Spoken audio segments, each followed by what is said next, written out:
In order to reduce the high rate of maternal and child mortality in the country, the federal government is engaging at least 100,000 agents under the Community Health Influencers, Promoters and Services Program. These agents are meant to boost health workforce at health centers, serve in rural areas and bring healthcare delivery to the doorsteps of rural dwellers.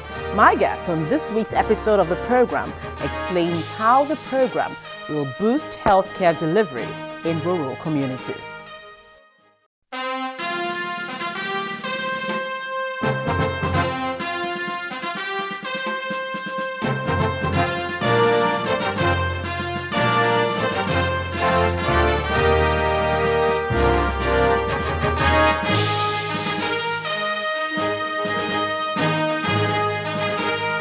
Hello there, welcome to Dateline Abuja. I'm Gloria Umezuke. The Community Health Influencers, Promoters and Services Program is a community-based initiative whereby individuals with basic criteria, including commitment and agility, will be selected by traditional institutions to carry out basic medical needs of the people in their communities. The National Primary Healthcare Development Agency is saddled with the responsibility of implementing the program, and the Chief Executive Officer explains what the program is all about in our interview. But first, what are the stories that made headlines within the week in the nation's capital?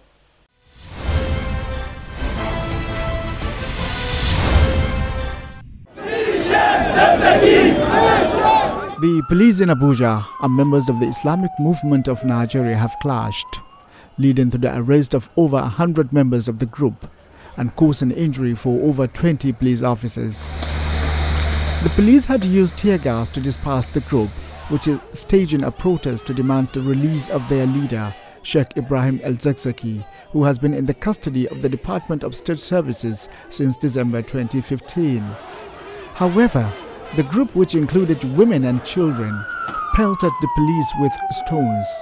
The clash led to the blockade of major roads in the nation's central area. The 6th African Land Forces Summit opened in Abuja on Monday, with at least 40 chiefs of army staff across Africa in attendance. Nigeria's Chief of Defense Staff, General Gabriel Olonishakin, opened the summit and said that the changing security landscape around the globe will require development and adaptation of a unified approach to tackle insecurity. The forum affords the African countries the avenue to share experiences on global terrorism and to forge common approach to combating transnational threats and crimes. The Senate has summoned the Minister of Defense, Mansour Dan Ali, CBN Governor Godwin Emefiele, and the Minister of Finance, Kemi Adeosun, to explain the release of $462 million for the purchase of helicopters by the executive without National Assembly appropriation. They are to appear before the Committee on Appropriations. The House of Representatives also frowned at the report and referred it to the relevant committees.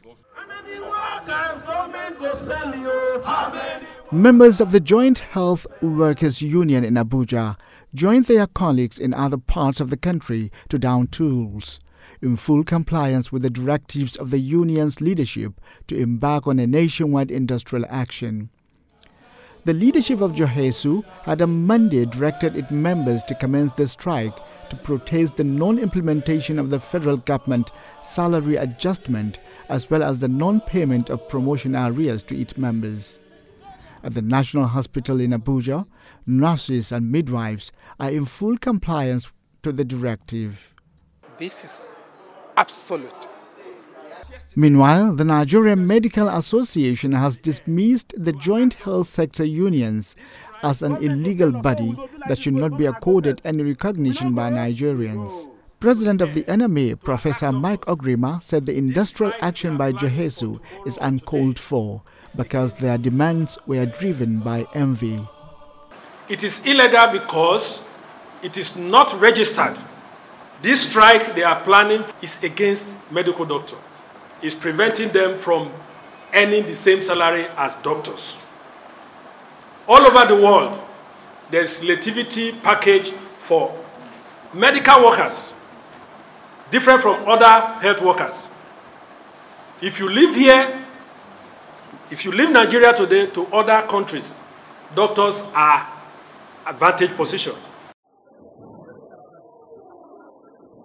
Some unidentified persons stormed the Senate chamber during legislative proceedings on Wednesday and snatched away the mace. The men came into the chamber with suspended lawmaker Senator Ovi Omogege. Meanwhile, the federal government has directed security agencies to immediately unravel the circumstances surrounding the breach of security that led to the invasion. In a statement, the Minister of Information and Communications, Alhaji Lai Mohammed, said the security around the National Assembly complex would also be reinforced to prevent a recurrence. In the meantime, the leadership of the Senate has insisted that those behind the invasion must face the law. Let me quickly announce that at about 11:30 a.m. this morning, some thugs invaded the hallowed chambers of the Senate of the Federal Republic of Nigeria. Let me say that this Senate will deal with it fully.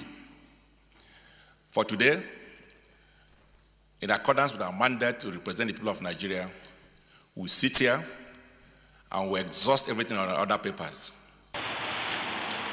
Meanwhile, the police have returned the mace snatched from the Senate. The police handed over the mace to the clerk of the National Assembly, Mr. Sani Omolori.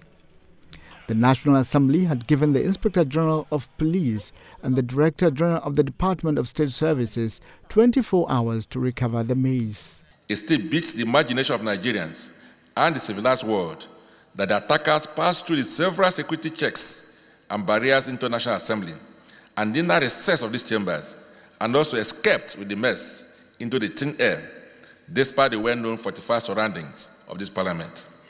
Therefore, we hold that it will be a detour to the state of nature, where life was lawless and brutish, if what happened yesterday is allowed to go unpunished or to be swept under the carpet. It will never happen. We will get to the root of this matter. We therefore call on the Inspector General of Police and the DGSSS to ensure that all those who plotted, aided, abetted, and executed this dastardly affront on our democracy and belittled Nigeria before the international community must be brought to book to serve as a deterrent to others. Vice President Professor Yemi Osinbajo has challenged Nigerian youth to brace up for assuming political leadership of the country in the years ahead. According to him, Nigerian youth must be ready for political offices they intend to occupy, pointing out that the leadership positions are not automatic. He gave the charge when he received a delegation of Not Too Young to Run movement, which visited him in the presidential villa. The group told State House correspondents after the meeting that the movement was awaiting President Muhammadu Buhari's accent to the Not Too Young to Run bill, the last stage of its demand. A few weeks ago, when we marched to the villa to deposit our letter of demand, calling on the executive and the Buhari-led administration to answer the call of history by assenting to Not Too Young to Run. And so we've just come here to place that demand on the need to assent to this bill once it is transmitted by the National Assembly to the executive for assent.